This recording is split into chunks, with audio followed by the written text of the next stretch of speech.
All right, let's go to line one, where we've got Patrick in Fort Lauderdale, Florida. Patrick, you're live on the John Fredericks Show. John, good morning. The verbal jiu-jitsu by Loeffler and Perdue was despicable. They did everything they possibly could not to endorse the president. I hate to use the word hope, but when I had seen them deboard the plane after it had landed, I was thinking the president told them, look, this is what we have. You should get on board because this is coming down hard. And I had called last week to say how I truly believe that the fix is in anyway, in as much the same way it was as in North Carolina. When Cooper saw the heat coming down, he immediately declared for Trump and wanted nothing to do with it, did not want to be investigated. I think Georgia's just way too far gone for them to do anything but triple down now.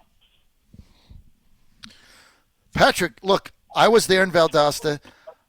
I just am going to tell you what happened. There were 20,000 people there. The place was packed. It was bedlam.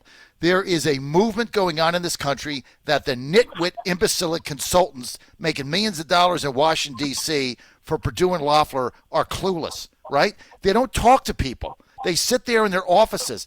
That's what Breitbart does. They sit there in some office with some child spewing out nonsense about Lynn Wood. They don't get their own audience. 20,000 people, they weren't there for Perdue or Loeffler. They were there for their guy Trump. They want action now. You know how many people told me at that rally, I don't care about January 5th. I want to fix November 3rd, or there is no January 5th. Like, they don't get it. And then Perdue gets up, and he gets booed with a chant, fight for Trump, fight for Trump. That chant was not there until the guy stepped on the stage. Now, he's savvy. Guy's a CEO. Guy's savvy enough to figure out not a good position for him to be in. He talked for 25 seconds. Trump's a great guy, hands him the mic back and runs away. Unbelievable. They don't get it, dude. I don't know what to tell them. President Trump would have just gone scorched earth and straight out said, without me, there is no you. You need to get this through your heads. I wish he would be more direct. I really do. I think where Trump missed the opportunity was demanding a special session. Agreed. A special session. I think that's where the biggest opportunity was missed.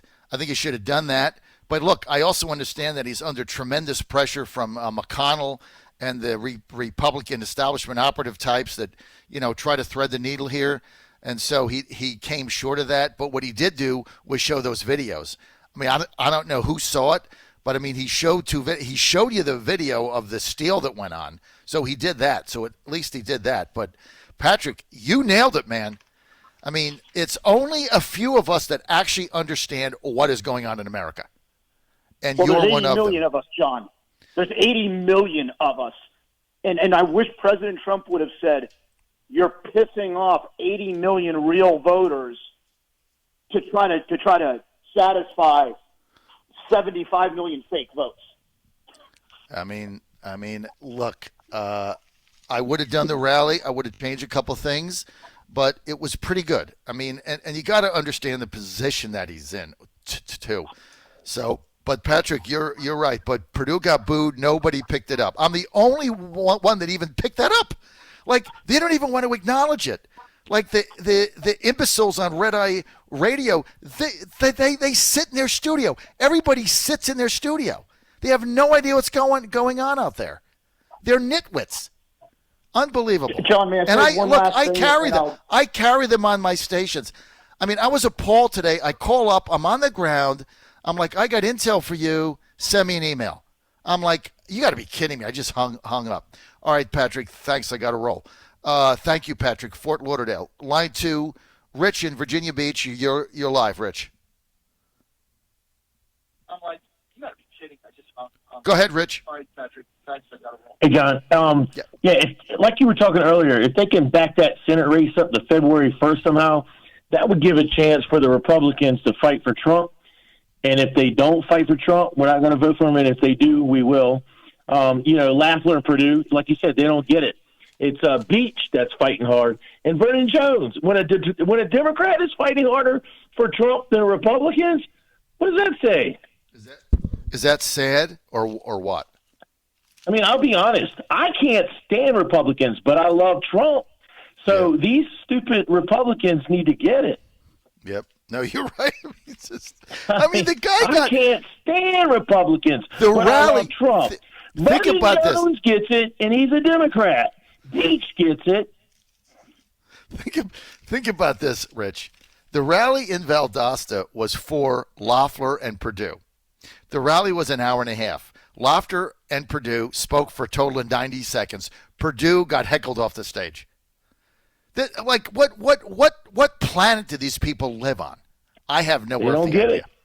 They don't get it. No earthly idea. Rich, thank you. You're the man. Line 1, Anita in Dublin, Georgia. Anita, you're live.